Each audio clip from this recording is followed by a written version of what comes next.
Hello everyone, today I'll be making steak frites, but not just any steak frites, it'll be ice cream steak frites, and what I think is really cool about it is that you're basically just making a steak, but it's made out of chocolate ice cream, and you'll see what I mean a little bit later, and I'm also going to be making fries to go with it, which are just made out of pound cake, so let's go ahead and get started.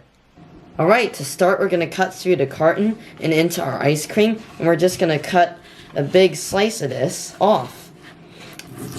And you know what? That's probably good enough. And as you can see, you have like around the ice cream right here. And this is just at the bottom. And we're just going to want to go ahead and try to kind of squeeze it out and onto some saran wrap or parchment. You know what? That's, as you can see, that's not very much. So I'm just going to go ahead and cut another slice of our ice cream. And there we go. Here's kind of like another smaller slice. And as you can see, it didn't go all the way through. I'm just going to kind of use our knife to like push it out onto our paper or onto our plastic wrap.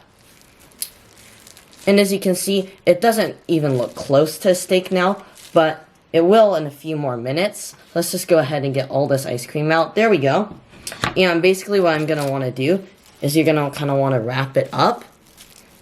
Sort of like this, and then you're gonna almost want to pretend that you're a little kid again, and you're playing with molding clay, and you're kind of just gonna spread it out into a steak-like shape. So we're just gonna kind of start spreading it out, but it is very soft, so we're gonna have to refreeze it again. Alright, now that our steak is done, we're just gonna go ahead and put this in the freezer for half an hour. Alright, right now I'm just getting ready to make my grill marks. For that, we're going to need some crushed Oreos. So basically what I'm doing now is I'm just going ahead and getting some Oreos and scraping all the cream out. So I feel like if you use the cream, then it'll kind of make the crushed cookies into a paste. Whereas I'm trying to get more of a fine powder, like dust, sort of. Alright, now that I removed all of the cream from our Oreos, we're just going to go ahead and use a rolling pin to crush it. I also put them in a Ziploc bag so that they stay contained. But we're just going to kind of want to use our shoulder muscles here, and we're just going to kind of want to crush them into a fine powder.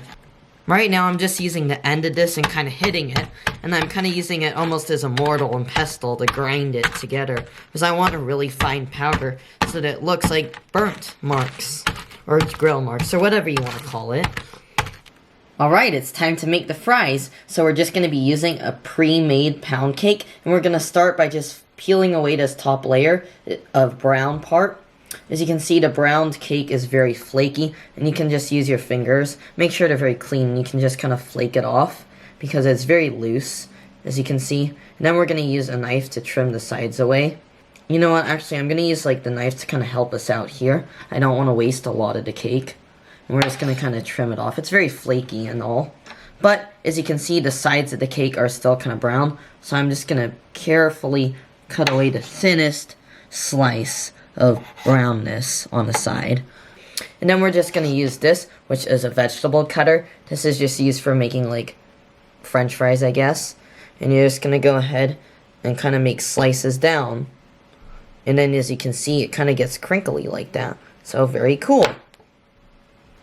And I actually realized that the first ones I made were a little bit wide, but that's okay. I'll just continue making them a little bit thinner.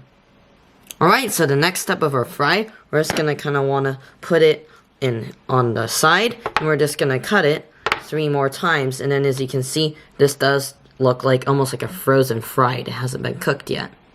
Now that all of our fries are cut, I'm going to melt 1 stick of butter, and I'm going to go ahead and stick our fries on a tray, and I'm going to go ahead and drizzle that butter all over our fries, and then we're going to go ahead and bake it at 350 for around 8 minutes until they are golden brown.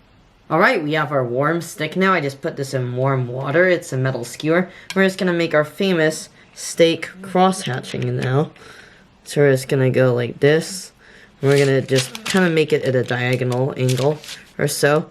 As you can see, our ice cream is melting. I think I'm just going to put it up and down instead of sliding it around, because we don't have a lot of time. Now I'm just going to go ahead and go to the other side and kind of make some of the famous grill marks you do tend to see. It is getting very mushy now. I think I might have to put it in the freezer for a couple of minutes before we add our Oreo dust. Alright, now I'm just adding our Oreo dust inside our cracks. I'm just using 1/8 of a teaspoon because I want it really small. And in fact, it actually probably is a little bit on the larger side, as you see. I did sprinkle some out of the steak because it is kind of hard to do because our cracks or our grill marks are very small.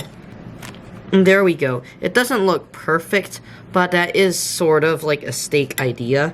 You know, you got the steak and you have the crosses and you have a little bit of burning. I didn't do the best job of getting Oreos because it got kind of messy because I used 1/8 of a teaspoon, but even that was a little bit big. But I'm just gonna go ahead and stick this in a freezer before we serve it. Alright, it's time to try our ice cream steak now. As you can see, I was very displeased with the first ice cream steak I made, so I decided to make another one, and as you can see, it looks much better now. It is much more even, and I kind of just used my pinky just kind of to brush the crumbs into the crevices, because it was really hard to get in there, but it's very good now. So let's just go ahead and cut a slice of this to try. It's very soft and melty, but I'm sure it'll be delicious.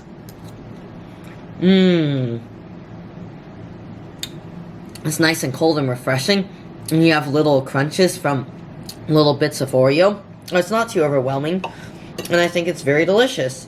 And it's not overly sweet too. That's why I like, because I decided to use the Haagen-Dazs brand of chocolate ice cream. It was very good. Very fun and creative way to eat your steak. And now, I'm just going to try one of these fries. I almost went to pick it up with my fork, but I was like, who does that, honestly? I think this fry turned out really good. It is a little bit pale, but it does look mildly golden brown. Doesn't look the same on camera, of course, but let's just give it a taste. Oh my. That is delicious. As you can see, it has all the wonderful ridges from using our vegetable cutter. And the outside's a little bit crispy, and the inside is still very soft and fluffy, and has a flavor from the butter. It almost reminds me of like buttered toast, but sweeter, and much more fluffy and soft. So I really enjoyed that. Overall, I'd have to give this recipe a 9 out of 10, just for the creativity, and it ended up tasting pretty good too. So it's definitely something I recommend, because it's a very fun and creative way to eat your pound cake and ice cream.